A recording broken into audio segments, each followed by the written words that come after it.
Hey folks, I'm back. It's Paul, Life Under the Palms, and thank you for subscribing in advance, and thank you for commenting. Thank you for liking. If you dislike it, tell us that too, and share. You got to share this channel with your friends, because Life Under the Palms is very different. You kind of maybe didn't know how to take us when we first started this show, but it's everything. It's home style, it's dining, it's what you do as hobbies, where you like to travel, what do you want to make of your life, what do you want to become, what do you don't want to become. I know I did very well these last few weeks with ripping my life into the open so you could see how dysfunctional my family was and how, my goodness, how did I survive without getting as screwed up as they were. I don't know. Thank goodness that there's enough beautiful things that make your life beautiful. And it's not necessarily things, but a thing is a sunset. A thing is a shining sunrise with the gold and the silvers on the still waters. A gold is a newly opened tulip, and that you can see that's so beautiful.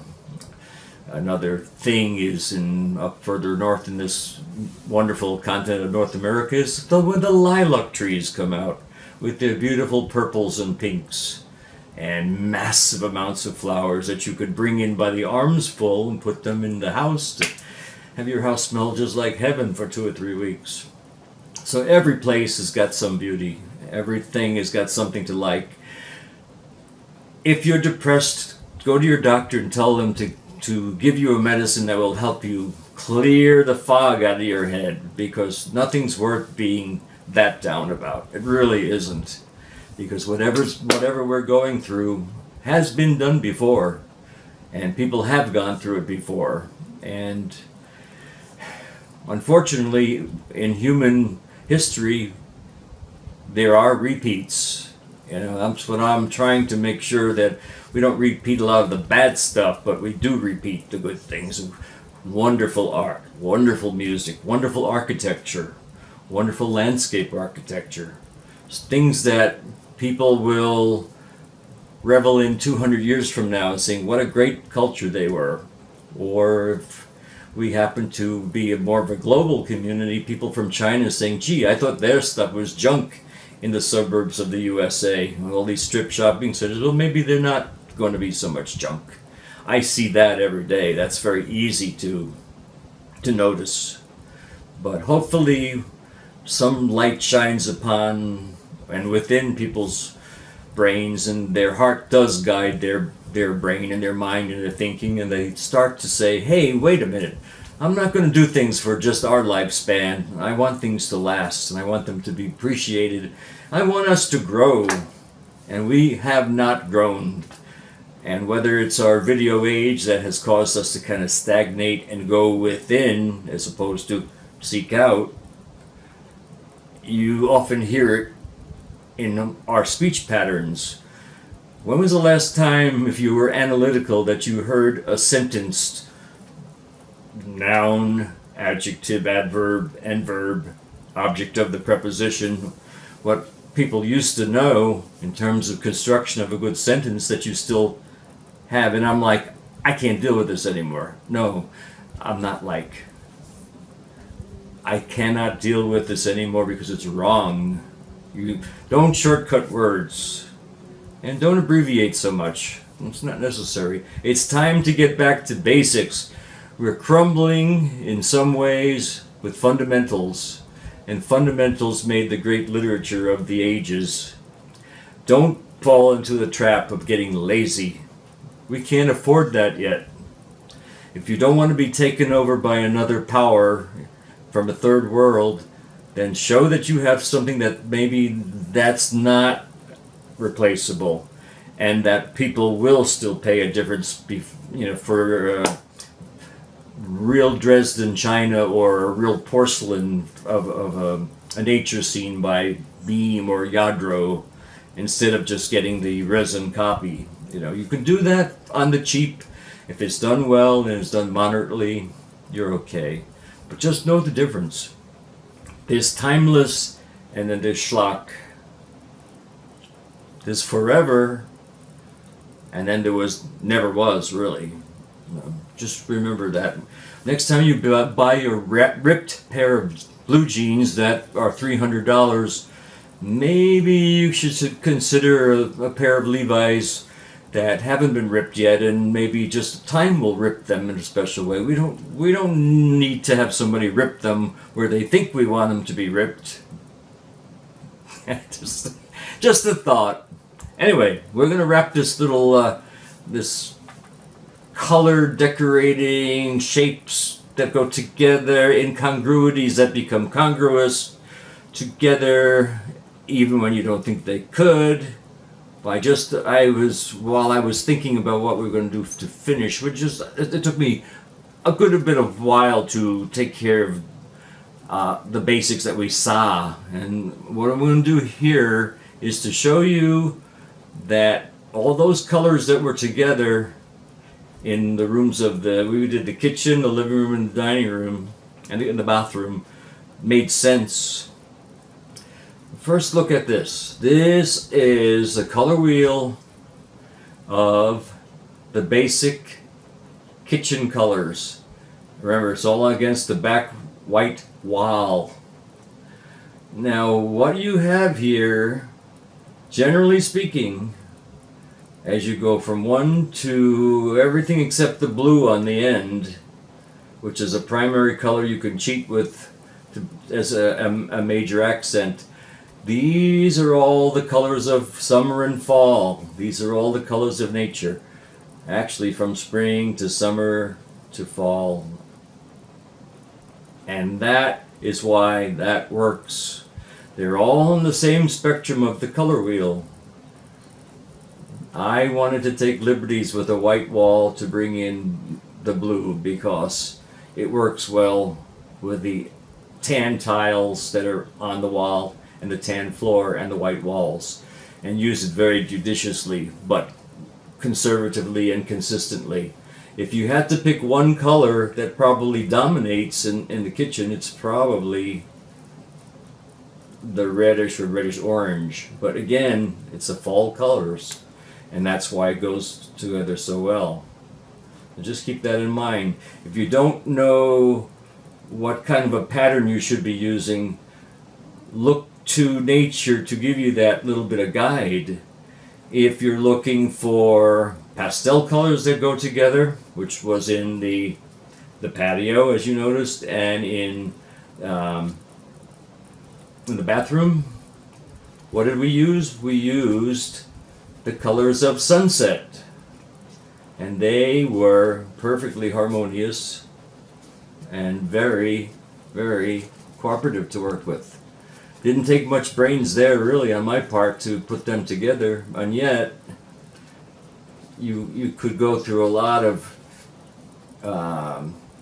mental masturbation trying to decide what goes well together. Well, you can't look to a sunset, take a picture of that, print it, take it with you to a furniture store, take it with you to a home store, take it with you to a painting store, paint shop, wallpaper store, rug shop, linoleum tile store, and say, this is the colors we're working with. And they should be able to help you pretty well. So yeah, you've got sunset for one spectrum that we work with, and you've got nature colors of fall for the other room we worked with. And since we had a wall that was white, it works very well. If that wall was peach, some of this would have to come out. If that wall was pink, don't think I would use that spectrum at all. I'd probably go back to the pastels. But white, tan, dove gray, you can get away pretty well with that. A very light yellow, perhaps, would be in keeping, or even if it's a very light green, which works well too. So hopefully give you a little bit of an idea of what to guide yourself towards when you're looking to put together a space. It does make sense and it does work.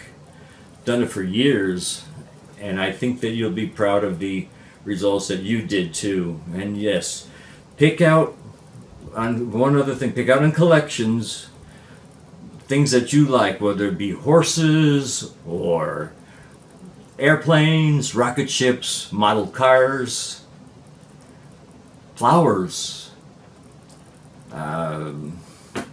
spoons, thimbles, bells.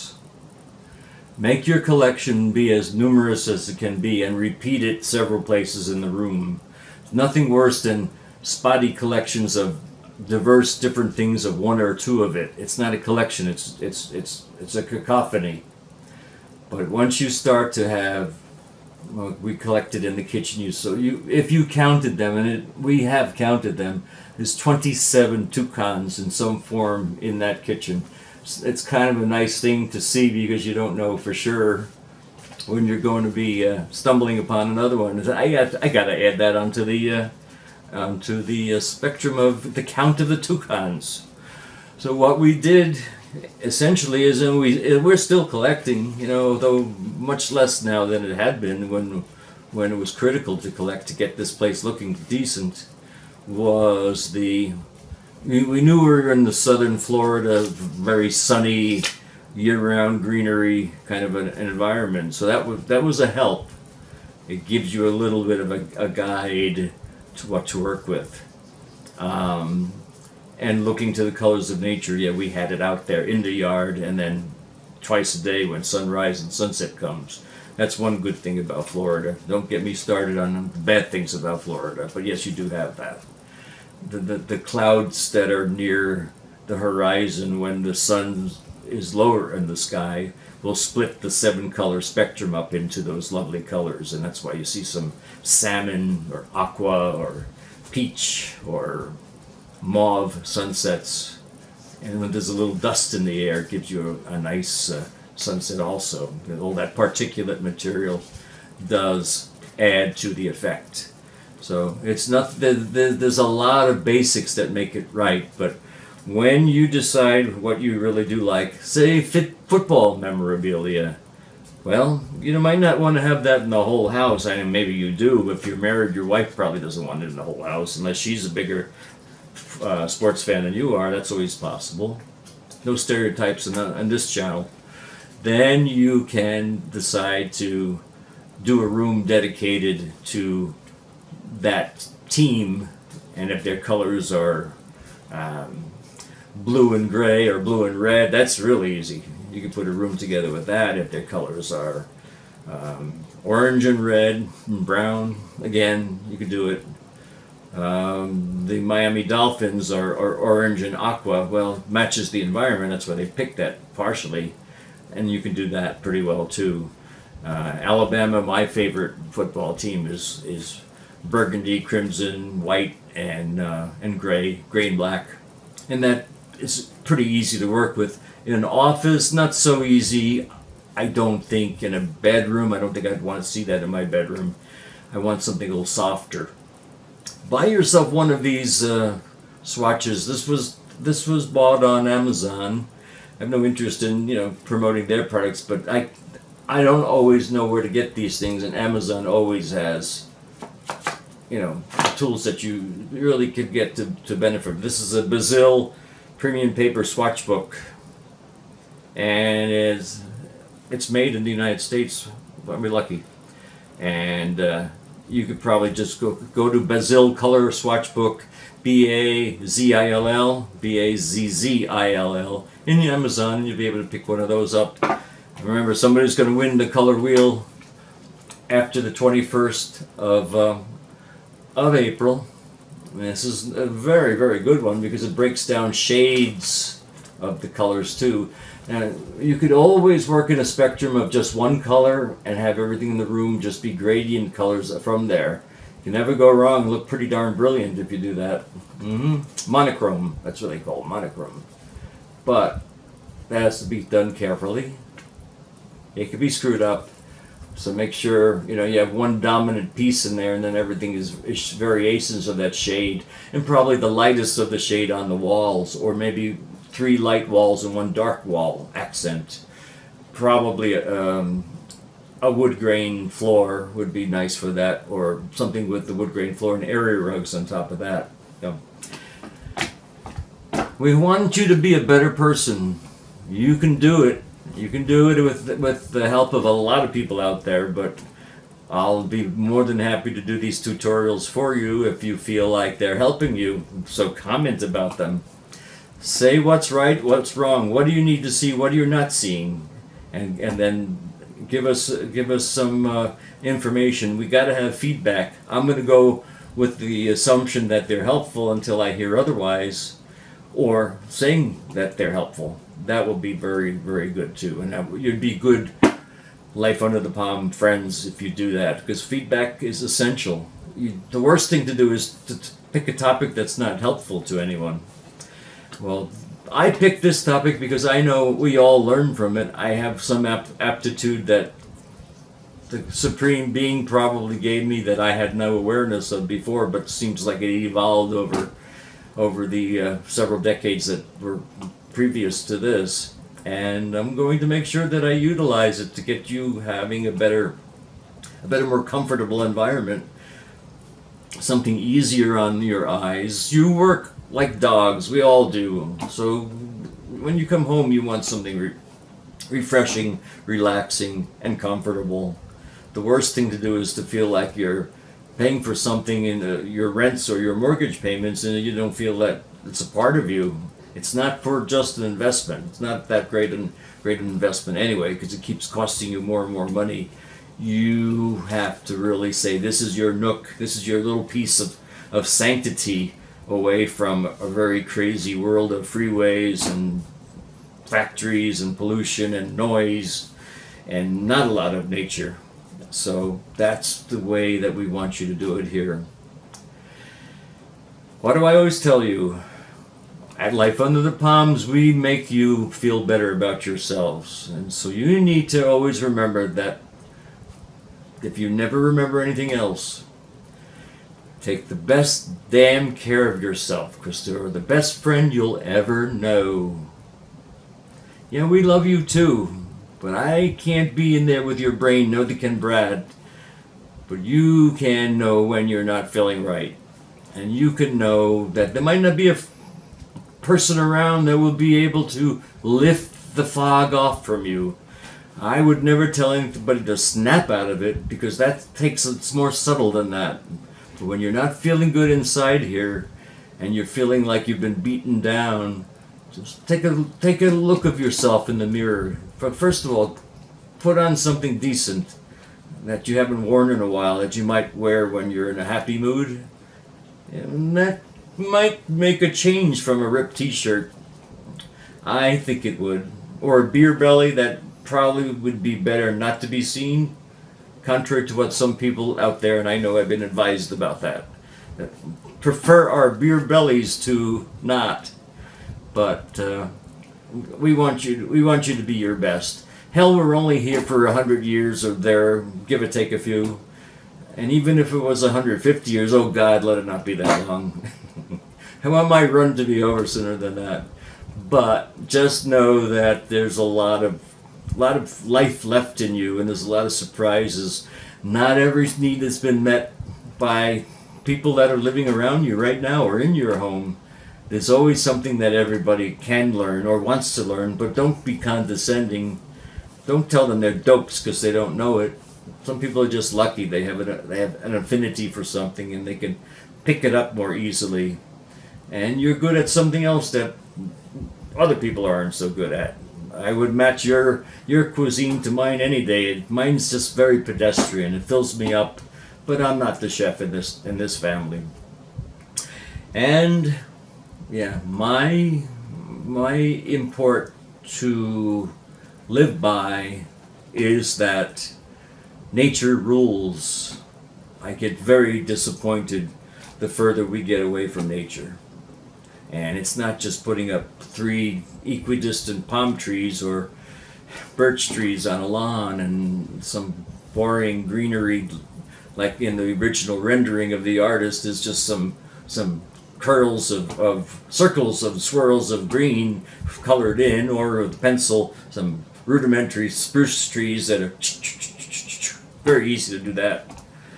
And it's more to it than that. They change, they're living things, they make an environment better. Every metropolitan area that we live near or like has areas that look horrible and has areas that look absolutely attractive and welcoming. And that's what you'd like to see in microcosm when you walk in your front door and you get in your automobile, and make it you, because you count. Make your stamp of presence on this earth strong. So damn it, when it's our last day, there's a lot to say. I never knew that they were that talented. Wow. You know, they never were the type of people that showed what they knew. Well, hallelujah. Somebody else had to find out. Well, sorry that you guys couldn't find out till after your best friend passed away, but you know what? What he left you was a legacy that you should never forget about. And I'm sure if he was a friend, or if she was a friend, they'd be more than happy to have you be a part of it. So keep that in mind. So you're gonna take care of yourself because you're the best friend you know. You're going to pick colors out that mimic nature and are seen together in nature. You're going to throw out clothes that you have in your clothes closet that either don't fit well or don't look well together. I mean, khakis and jeans, khaki shorts or long pants. A piece of advice in the cooler months is a nice cord in a fall color, like an olive or a rust colored or a brown corduroy with a small whale would be almost perfect anytime. A tweed jacket with leather on the shoulders and the arm area, elbows. I think that would be something also you could do. Get yourself a pair of wingtips. Get yourself a good pair of sandals for the cooler months. Today I'm wearing my linen, and it's so cool and comfortable, and it always looks good. Makes me feel good. That's all that seems to count. So yeah, just remember those little things. It's time to go. I'm going to release this for you guys on Wednesday, and it's time for me to watch a movie or two that I have probably just a few more hours of fabulous weekend to play with, and I'm gonna play, damn it. So I didn't sing my little intro song before. We'll sing it to you now, and I hope that it makes you feel happy. Hello again, here's my best to you. Were your skies all gray, I'll make them blue. Take my hand and come along. Hello, hello again. Hello, my friends. Hello again. Hello again. Hello again. It's Paul signing off now for Life Under the Palms. Thank you for subscribing to this wonderful channel, making it shine the way it does, making me feel so elated inside that you love it. And I thank you so much for that. And we're going to be around as long as you want us, and hopefully that's a long time. Thank you. See you next week. Bye guys. Bye gals. We love you. Leave with that today. Bye bye.